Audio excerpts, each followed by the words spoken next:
بسم اللہ الرحمن الرحیم نحمده ونصلی ونسلم علی رسولہ الکریم اما بعد۔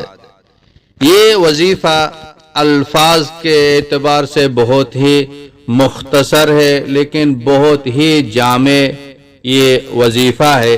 یہ اللہ رب العزت کا ایک بہت ہی طاقتور نام ہے۔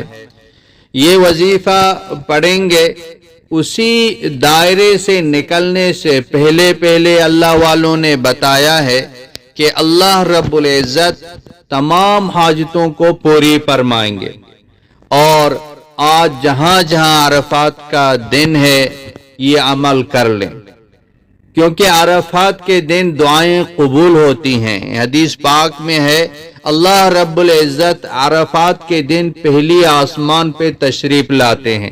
کوئی ہے مانگنے والا تو ہم آج اللہ پاک سے مانگیں، اور حاجی بھی مانگ رہے ہیں اور اللہ رب العزت کی رحمتیں برس رہی ہیں، تو ہم بھی آج دعا مانگیں۔ جتنی بھی حاجات ہیں، جتنی بھی پریشانیاں ہیں، جتنے بھی مسائل ہیں، اللہ پاک سے مانگیں۔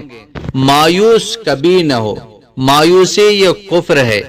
مانگتے رہیں گے، مانگنے والا ایسا ہے جیسے کہ اللہ رب العزت کی دروازے کو کٹکھٹا رہا ہے، اور یہ قاعدہ ہے جس دروازے کو کٹکھٹایا جاتا ہے وہ کھل جاتا ہے۔ اللہ پاک خود فرماتے ہیں من ذا الذی کرع بابی فلم افتح لہ، کس نے میرے دروازے کو کٹکھٹایا اور میں نے نہیں کھولا۔ تو میری بہنوں، میرے بھائیوں، خوب آج اللہ سے مانگیں۔ آج مانگنے کا دن ہے۔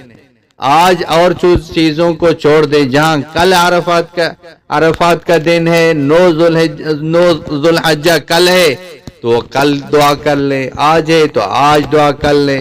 خوب اللہ سے مانگیں، انشاءاللہ تعالی اللہ پاک حاجتوں کو پوری فرمائیں گے۔ یہ اللہ رب العزت کا نام ہے اللہ الصمد۔ اللہ الصمد۔ اس شروع میں 3 مرتبہ درود ابراہیمی پڑھ لیں، آخر میں 3 مرتبہ درود ابراہیمی پڑھ لیں۔